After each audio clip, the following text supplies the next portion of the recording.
Mr. President. The senator from Maine. Thank you, Mr. President. Mr. President, the hallmark of our American democracy is the peaceful transfer of power after the voters choose their leaders. In America, we accept election results even if our candidate does not prevail. If a candidate believes that there is fraud, the courts can hear and decide those issues. Otherwise, the authority to govern is vested in the duly elected officials. Mr. President, on January 6, this Congress gathered in the Capitol to count the votes of the Electoral College pursuant to the process set forth in the 12th Amendment to the Constitution. At the same time, a mob stormed the Capitol, determined to stop Congress from carrying out our constitutional duty. Mr. President, that attack was not a spontaneous outbreak of violence. Rather, it was the culmination of a steady stream of provocations by President Trump that were aimed at overturning the results of the presidential election. The president's unprecedented efforts to discredit the election results did not begin on January 6th. Rather, he planted the seeds of doubt many weeks before votes were cast on November 3rd. He repeatedly told his supporters that only a rigged election could cause him to lose. Thus began President Trump's crusade to undermine public confidence in the presidential election unless he won. Early on the morning of November 4th, as the ballots continued to be counted, President Trump claimed victory and asserted that Democrats were trying to steal the election. On November 8th, the day after several media outlets had declared Joe Biden the apparent winner based on state-by-state results, President Trump tweeted, "This was a stolen election." With that, Mr. President, his post-election campaign to change the outcome began. Over the ensuing days and months, the president distorted the results of the election, continuing to claim that he had won, while court after court threw out his lawsuits and states continued to certify their results. President Trump's falsehoods convinced a large number of Americans that he had won and that they were being cheated. The president also embarked on an incredible effort to pressure state election officials to change the results in their states. The most egregious example occurred on January 2nd. In an extraordinary phone call, President Trump could be heard alternating between lobbying, cajoling, intimidating, and threatening the election officials in Georgia. "I just want to find 11,780 votes," he stated, seeking the exact number of votes needed to change the outcome in that state. Despite the president's pleas and threats, the Georgian officials refused to yield to the presidential pressure, as did state officials in other states.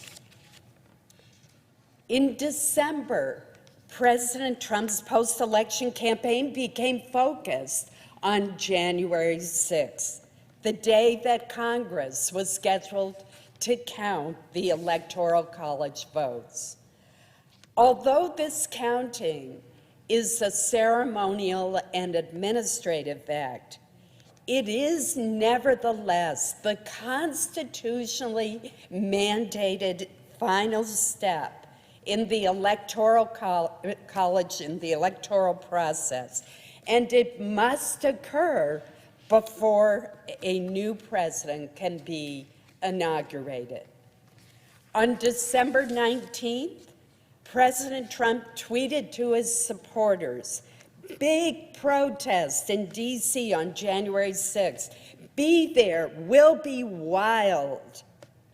In response, some of his campaign supporters changed the date for protest rallies they originally had scheduled to occur after the inauguration to happen instead on January 6th.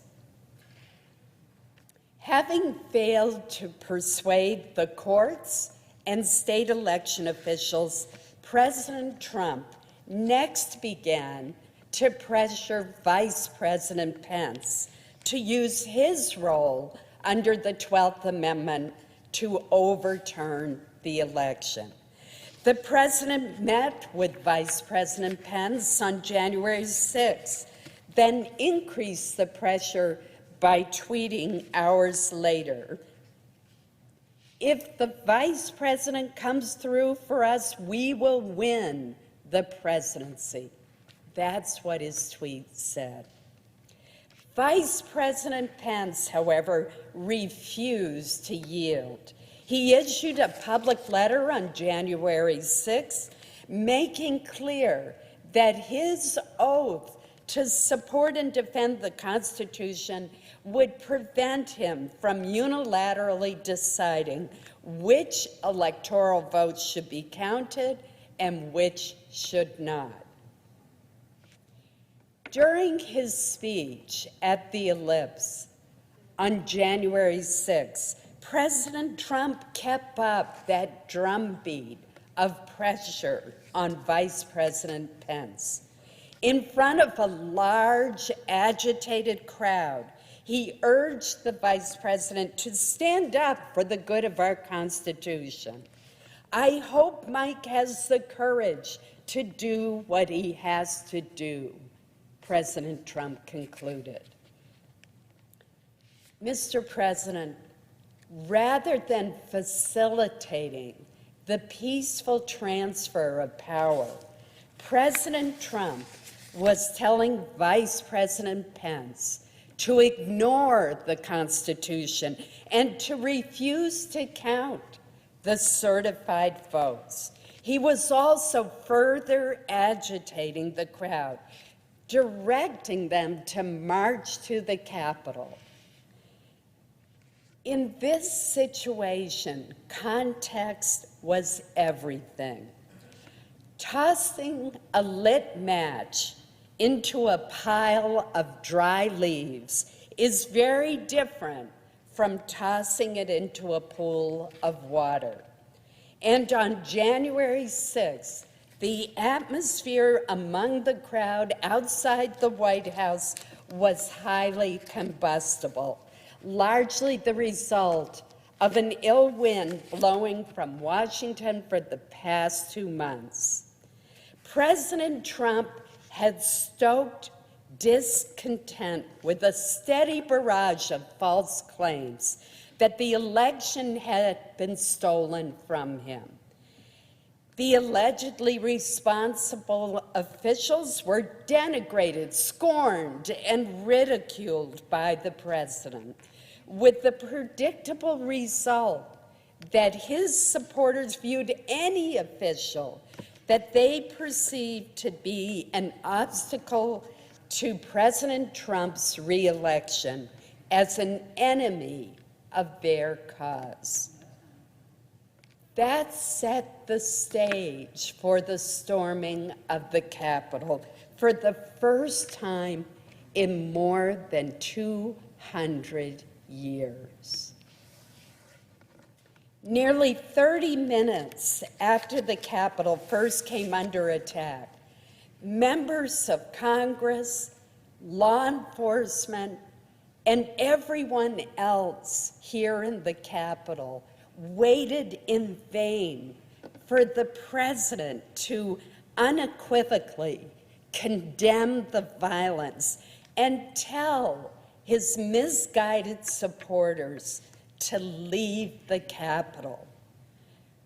Rather than demand an end to the violence, President Trump expressed his frustration once again that the vice president had not stopped the vote certification as he had urged. Shortly after the vice president was whisked away from this very chamber to avoid the menacing mob chanting, "Hang Mike Pence," President Trump tweeted, "Mike Pence didn't have the courage to do what should have been done." Instead of preventing a dangerous situation, President Trump created one. And rather than defend the constitutional transfer of power, he incited an insurrection with the purpose of preventing that transfer of power from occurring. Whether by design or by virtue of a reckless disregard for the consequences of his action, President Trump, subordinating the interests of the country to his own selfish interests, bears significant responsibility for the invasion of the Capitol. Mr. President, this impeachment trial is not about any single word uttered by President Trump on January 6, 2021. It is instead about President Trump's failure to obey the oath he swore on January 20th, 2017.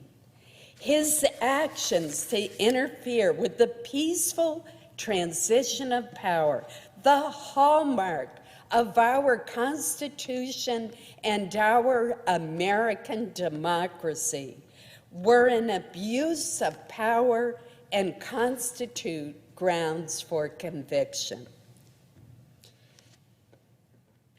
Two arguments have been made against conviction that deserve comment.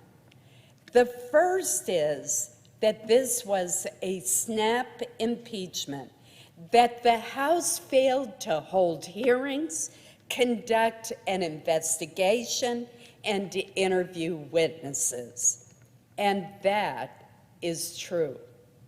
Without a doubt, the House should have been more thorough. It should have compiled a more complete record. Nevertheless, the record is clear that the president, President Trump, abused his power, violated his oath to uphold the Constitution, and tried almost every means in his power to prevent the peaceful transfer of authority to the newly elected president.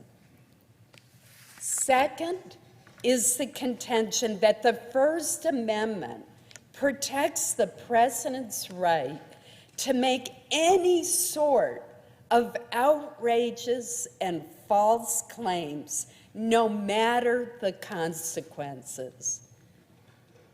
But, Madam President, the First Amendment was not designed and has never been construed by any court to bar the impeachment and conviction of an official who violates his oath of office by summoning and inciting a mob to threaten other officials in the discharge of their constitutional obligations. My vote in this trial stems from my own oath and duty to defend the Constitution of the United States. The abuse of power and betrayal of his oath by President Trump meet the constitutional standard of high crimes and misdemeanors. And for those reasons, I voted to convict Donald J. Trump. Thank you, Madam President. I yield the floor.